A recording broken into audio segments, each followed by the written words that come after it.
Selain tadi penyederhanaan regulasi terkait dengan penyaluran pupuk subsidi, kita juga tahu bahwa tentunya pengawasan agar penyaluran pupuk subsidi tepat sasaran, apa saja Pak yang akan dilakukan? Eh, Pertama, kita menggunakan teknologi.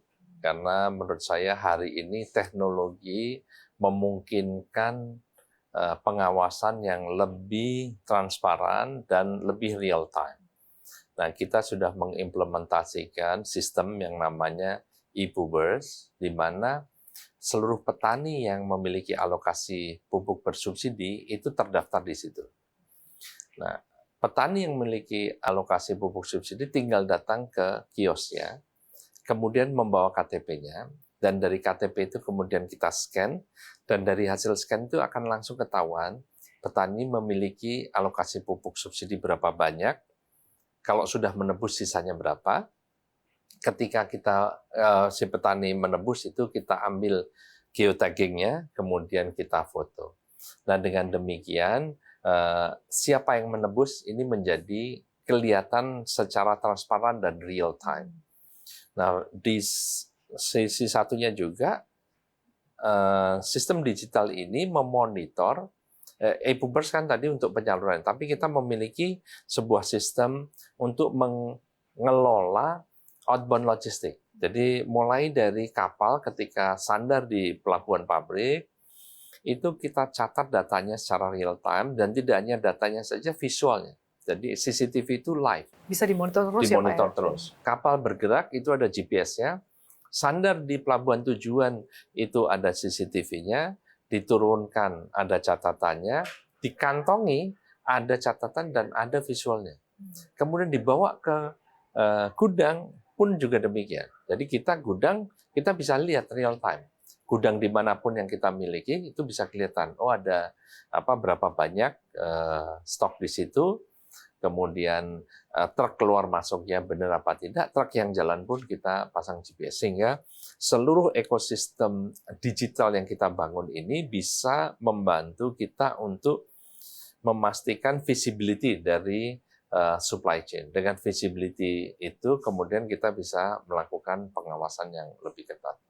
Karena bagaimana kami sampaikan, digitalisasi ini bukan masalah sekedar penggunaan teknologi dan bukan sekedar untuk memudahkan pengawasan, tapi inilah cara kita memastikan rasa keadilan bagi para petani itu bisa dicapai, dirasakan oleh siapapun petani di ujung sana. Kenapa saya bilang ada rasa keadilan? Karena dengan ini jadi ketahuan kalau orang yang nggak berhak nggak bisa nebus. Jadi kayak oknum, kemudian perantara tuh dipastikan tidak bisa ya Pak ya? Dan sekarang, Mas Sasa, seumpama nih, namanya orang nakal kan ada aja. Ada yang nakal hari ini. Kita dari Jakarta, di saat kita tahu tinggal satu tombol kita pencet di kantor pusat kita, langsung kios itu tidak bisa menyalurkan. Langsung berhenti.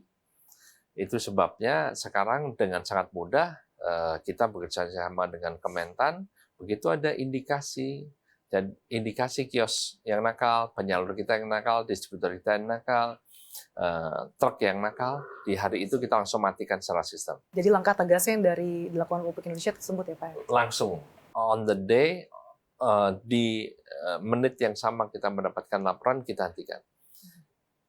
Nah, tapi masa iya cuman jangan-jangan difitnah? Iya, bisa saja difitnah. Oleh karenanya kita matikan, kemudian kita minta untuk memberikan pembuktian terbalik. Dan kita ngomong, ini adalah laporan kamu bermasalah, saya stop dulu, buktikan apa yang dilaporkan nggak benar. Kalau memang setelah kita evaluasi nggak benar, kita bisa hidupkan. Tapi poinnya adalah sekarang, kalau dengan sistem digital ini, hitungannya detik kita bisa hukum lah itu orang yang melanggar. Kalau dulu kan pakai kertas ya. Kertas, stop menyalurkan, di sana berhenti, itu melanggar. Dia nyalurkan pun nggak ketahuan. Kalau sekarang nggak bisa. Jadi itulah yang kita lakukan untuk memastikan benar-benar petani yang berhak itu bisa mendapatkan pupuk, dan kita memastikan orang yang tidak berhak tidak bisa menebus pupuk. Dan dengan adanya ekosistem digital tadi, Pak, tentu petani ini kan jadi memanfaatkan apps tadi yang Anda katakan.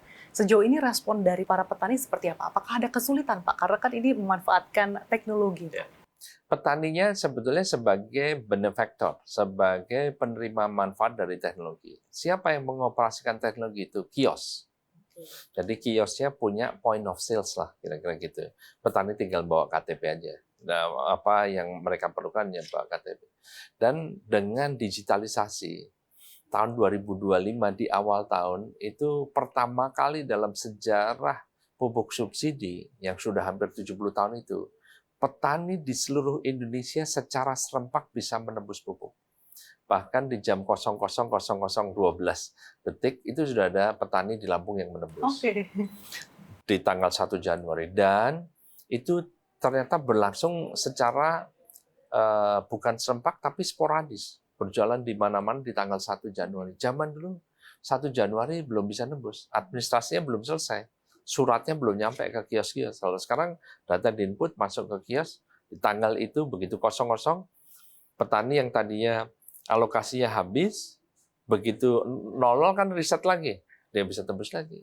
Kalau zaman dulu membutuhkan waktu. Jadi ekosistem digital, teknologi yang kita manfaatkan itu benar-benar kita gunakan sepenuhnya untuk itu tadi, memberikan rasa keadilan, memastikan bahwa hanya yang berhak menerima pupuk bisa menerima pupuk.